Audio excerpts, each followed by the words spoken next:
Hello creators and welcome back. And I hope that everyone had a wonderful summer this year, because it seems that it has finally come to an end for 2024. A chill has returned to the air and the leaves are turning orange, and of course that also means that next month will be Halloween, and it also means that next month we will be doing our yearly Halloween episode. So what I'm going to do this time is, at the beginning of October, I'm going to be doing a poll over on our Instagram page where you can vote for our next spooky season episode. So make sure that you go and follow us over there.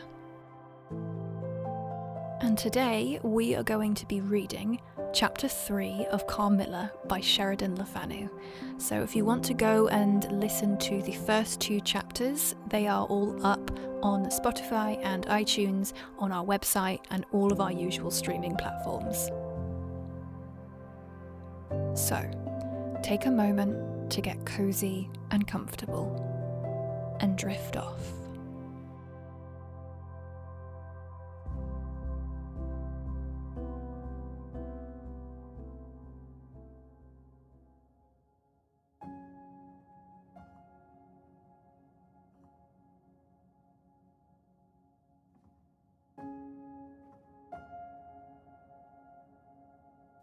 Chapter 3.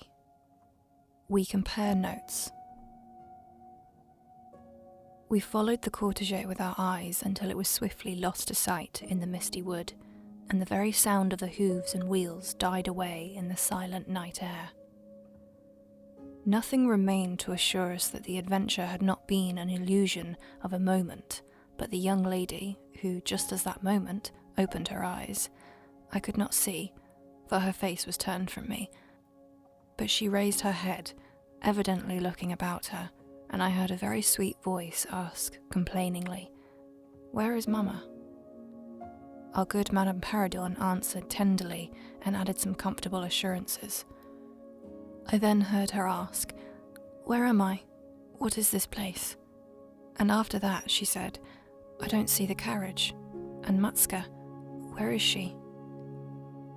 Madame answered all her questions in so far as she understood them, and gradually the young lady remembered how the misadventure came about, and was glad to hear that no one in or in attendance on the carriage was hurt, and on learning that her mamma had left her here till her return in about 3 months, she wept.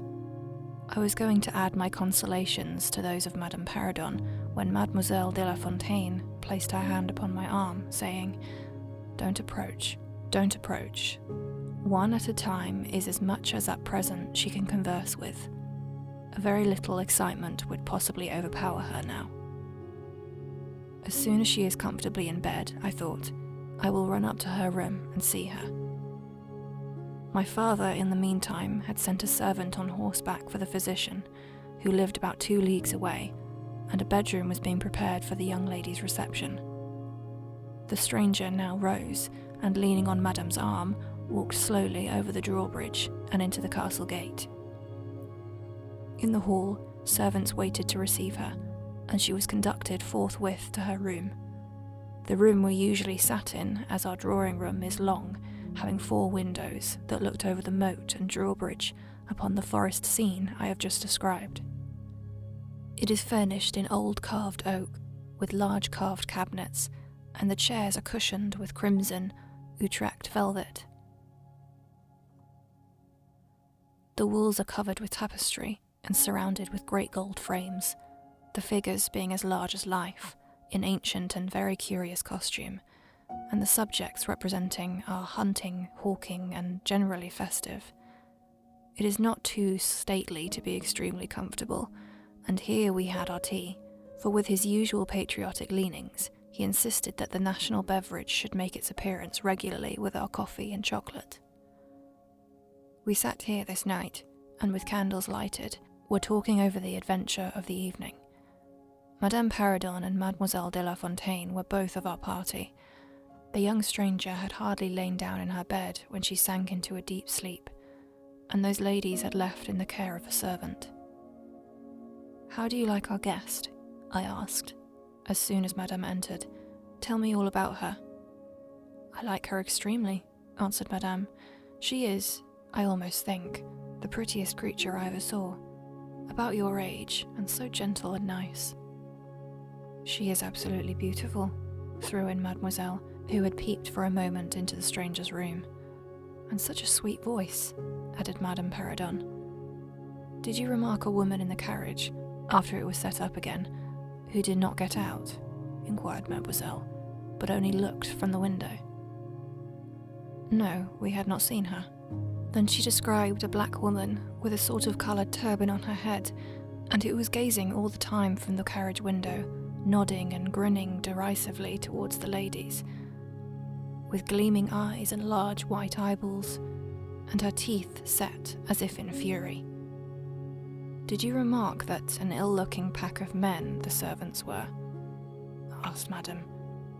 "Yes," said my father, who had just come in. "Ugly, hang-dog-looking fellows as ever I beheld in my life. I hope they mayn't rob the poor lady in the forest. They are clever rogues.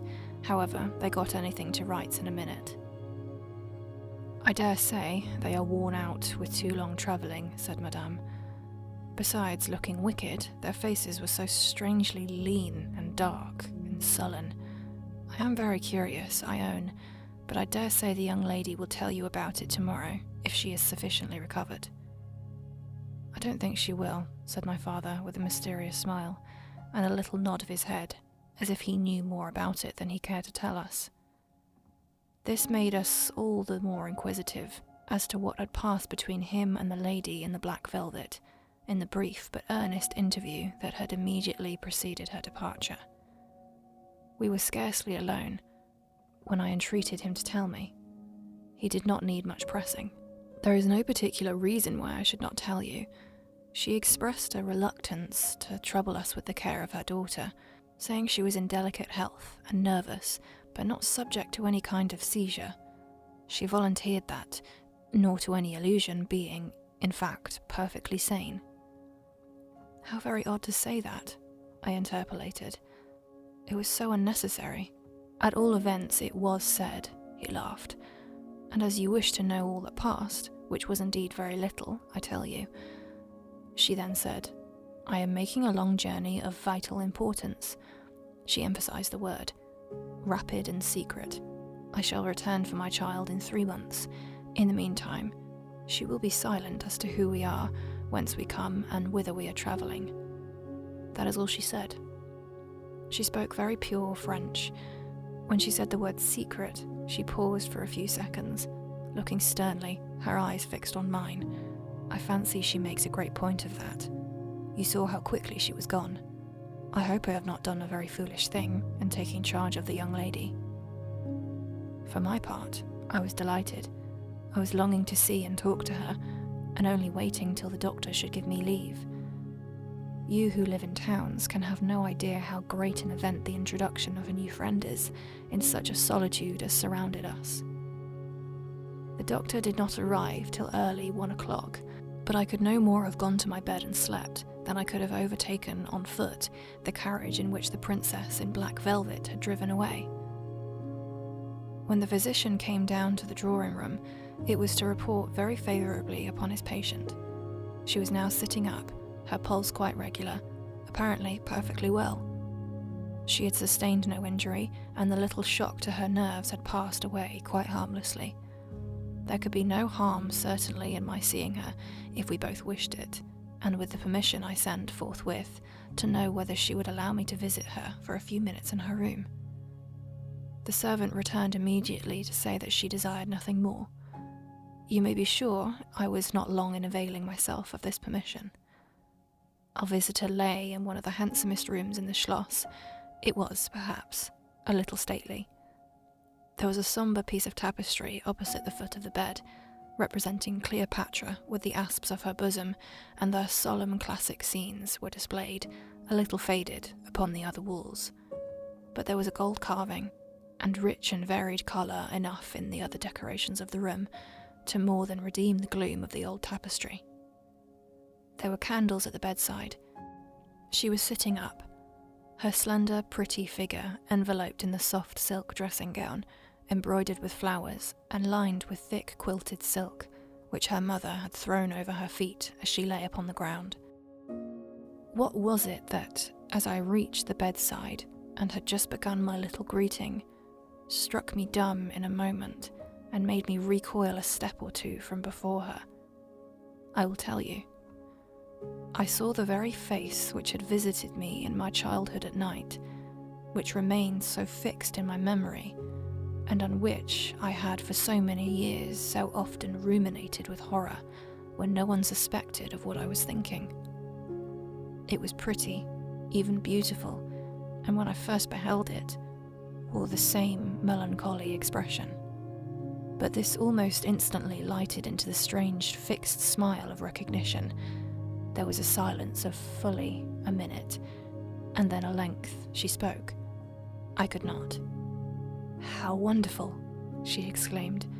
12 years ago I saw your face in a dream, and it has haunted me ever since." "Wonderful indeed," I repeated, overcoming with an effort the horror that had for a time suspended my utterances. 12 years ago, in vision or reality, I certainly saw you. I could not forget your face. It has remained before my eyes ever since." Her smile had softened. Whatever I had fancied strange in it was gone, and it had her dimpling cheeks were now delightfully pretty and intelligent. I felt reassured, and continued more in the vein which hospitality indicated, to bid her welcome, and to tell her how much pleasure her accidental arrival had given us all, and especially what a happiness it was to me. I took her hand as I spoke. I was a little shy, as lonely people are, but the situation made me eloquent and even bold. She pressed my hand. She laid hers upon it, and her eyes glowed as, looking hastily into mine, she smiled again and blushed. She answered my welcome very prettily.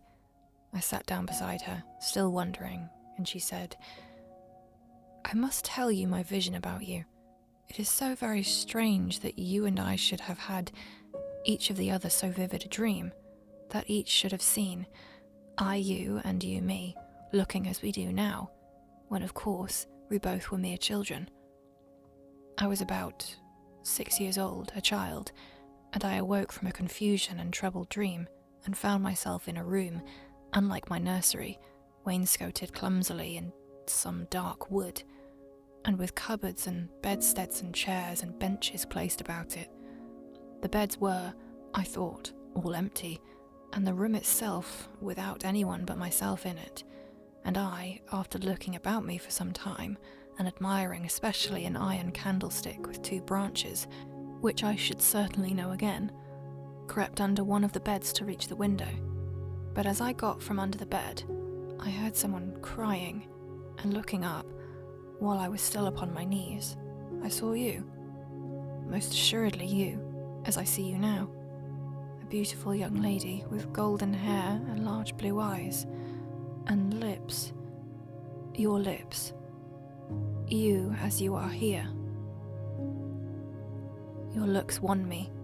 I climbed on the bed and put my arms about you, and I think we both fell asleep. I was aroused by a scream. You were sitting up screaming. I was frightened and slipped down upon the ground, and it seemed to me lost consciousness for a moment, and when I came to myself, I was again in my nursery at home. Your face I have never forgotten since. I could not be misled by mere resemblance. You are the lady whom I saw then. It was now my turn to relate my corresponding vision, which I did, to the undisguised wonder of my new acquaintance. "I don't know which should be more afraid of the other," she said, again smiling. "If you were less pretty, I think I should be very much afraid of you. But being as you are, and you and I both so young, I feel that I have made your acquaintance 12 years ago, and have already a right to your intimacy. At all events, it does seem as if you were destined, from our earliest childhood, to be friends. I wonder whether you feel as strangely drawn towards me as I do to you. I have never had a friend. Shall I find one now?" She sighed, and her fine dark eyes gazed passionately at me. On me. And now the truth is, I felt rather unaccountably towards the beautiful stranger. I did feel, as she said, drawn towards her, but there was also something of repulsion. In this ambiguous feeling, however, the sense of attraction immensely prevailed. She interested and won me. She was so beautiful and so indescribably engaging. I perceived now something of languor and exhaustion stealing over me, and hastened to bid her good night. "The doctor thinks," I added, "that you ought to have a maid sit up with you tonight. One of ours is waiting, and you will find her very useful and quiet creature." "How kind of you. But I could not sleep. I never could with an attendant in the room. I shan't require assistance, and, shall I confess my weakness, I am haunted with a terror of robbers. Our house was robbed once, and 2 servants murdered, so I always lock my door. It has become a habit. And you look so kind, and I know you will forgive me. I see there is a key in the lock." She held me close in her pretty arms for a moment and whispered in my ear, "Good night, darling. It is very hard to part with you, but good night. Tomorrow, but not early, I shall see you again." She sank back on the pillow with a sigh. Her fine eyes followed me with a fond and melancholy gaze, and she murmured again, "Good night, dear friend." Young people like, and even love on impulse. I was flattered by the evident, though as yet undeserved, fondness she showed me. I liked the confidence with which she at once received me. She was determined that we should be very near friends.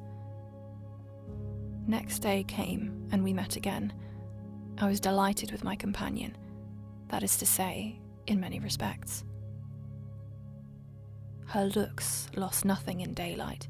She was certainly the most beautiful creature I had ever seen, and the unpleasant remembrance of the face presented in my early dream had lost the effect of the first unexpected recognition. She confessed that she had experienced a similar shock in seeing me, and precisely the same faint antipathy that had mingled with my admiration of her. We now laughed together over our momentary horrors.